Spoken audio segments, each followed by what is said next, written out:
Federation of veterans association के सभी साथियों को नमस्कार। साथियों, 12 जनवरी 2025 को आगरा में जो हमारी मीटिंग संपन्न हुई थी, उसके अंदर पूरे हिंदुस्तान के एसोसिएशन से जो एजेंडा पॉइंट्स हमें मिले थे और जिनके पक्ष के अंदर प्रस्ताव पारित हुआ था, उनकी इम्प्लीमेंटेशन के लिए फेडरेशन की मैनेजमेंट काउंसिल लगातार काम कर रही है। पिछले 3 या 4 दिनों में आपने देखा होगा कि अलग अलग विभागों के अंदर अलग अलग मुद्दों के निस्तारण के लिए करीब 10 से 15 पत्र प्रेषित किए गए हैं। इन लेटर्स को देख करके फिर वापस जो अनवांटेड ऑडिटर्स हैं, वो जैसे बारिश के अंदर मेंढक टर निकल करने के लिए निकल जाता है, उस तरीके से बाहर निकल आए हैं। इसकी क्या ज़रूरत है, ये पॉइंट ऐसा क्यों है, ये तो ऐसा होना चाहिए था। भाई, we don't want any auditor or the director upon the FES functionals. We are all capable to do it in well manner. तो ये मेहरबानी करके ये जो इस तरीके के जो ठाले बैठे लोग जो बीच में कूद पड़ते हैं ना, कृपया अपने संगठन को संभालें। दूसरा, जो भी इन्फॉर्मेशन है, हमारी जानकारी है सारी के सारी, फेडरेशन ऑफ वेटरन्स एसोसिएशन एक खुली किताब की तरह है, एक साफ दर्पण है। हमारी वेबसाइट के ऊपर सारी जानकारियाँ उपलब्ध करिए, एक एक पाई का हिसाब किताब उसके अंदर दिया हुआ है। और अकेला फेडरेशन ऑफ वेटरन्स एसोसिएशन है जिसने फेडरेशन बनने से लेके आज तक की आय व्यय का पूरा ब्यौरा वेबसाइट के माध्यम से पूरे वर्ल्ड के लिए उपलब्ध करवा करके रखा हुआ है। बाकी जिनको गाल बजाने की आदत पड़ गई है, वो बजाते बजाते सारी उम्र इसी तरीके से टर्राते रहेंगे। Don't pay heed to them. बहुत सारे एंटी एलिमेंट्स हैं, कुछ एक नेगेटिव एलिमेंट्स हैं। उनको खाना ही तब पचता है जबकि वो कुछ ना कुछ उल जलूल बकवास ना कर लें। करने दीजिए उनको, उनके ऊपर ध्यान मत दें। हमको हमारे मिशन के ऊपर ध्यान केंद्रित रखना है। फेडरेशन ऑफ वेटरन्स एसोसिएशन किसी व्यक्ति से या किसी संगठन से संघर्ष करने के लिए नहीं बनाया गया है।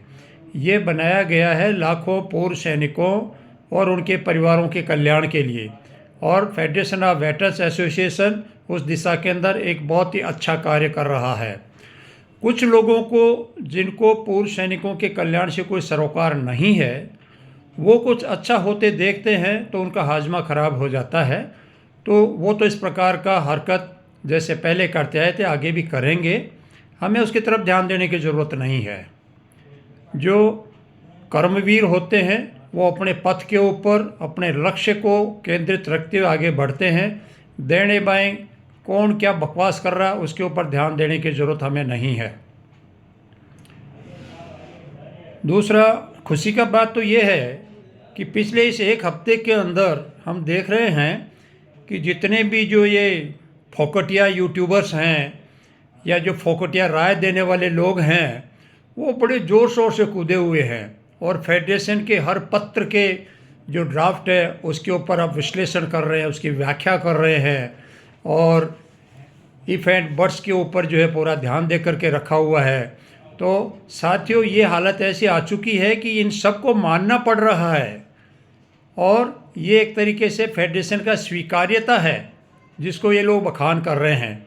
मुझे बहुत खुशी है कि आज फेडरेशन के लोगों के अलावा जो फेडरेशन के बाहर बैठे हुए लोग हैं, वो फेडरेशन का गुणगान ज़्यादा कर रहे हैं।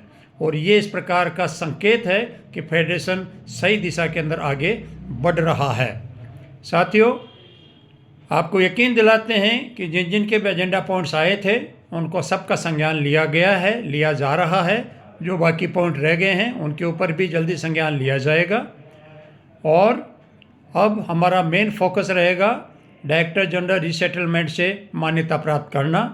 उसके लिए जो जो भी शर्तें हैं फेडरेशन करीब करीब सबको पूरी करता है और इसलिए जल्दी ही एक ड्राफ्ट लेटर आपको उपलब्ध करवाया जाएगा। वो अपने लेटर हेड के ऊपर लिख करके और अपने मेंबरों की जो लिस्ट है वो जल्दी से जल्दी फेडरेशन की ईमेल आईडी के ऊपर भेजें और साथ ही जो हार्ड कॉपी है उसको आप बाय पोस्ट भी भेज दें, जिससे कि कंसर्न डिपार्टमेंट को प्रस्तुत करके मान्यता प्राप्त की जा सके। 8 पे कमीशन आ रहा है, इसके लिए भी हम सजग हैं। और जैसे ही बोर्ड गठित हो जाता है, इनके चेयरमैन और मेंबर्स का नॉमिनेशन हो जाता है, इमीडिएटली हम हमारे जो अनोमलीज है उसको इनके संज्ञान में लाएंगे और आशा है कि हमें अच्छे परिणाम प्राप्त होंगे। जय हिंद। अर्जुन सिंह राठौड़, अध्यक्ष, फेडरेशन ऑफ वेटरन्स एसोसिएशंस।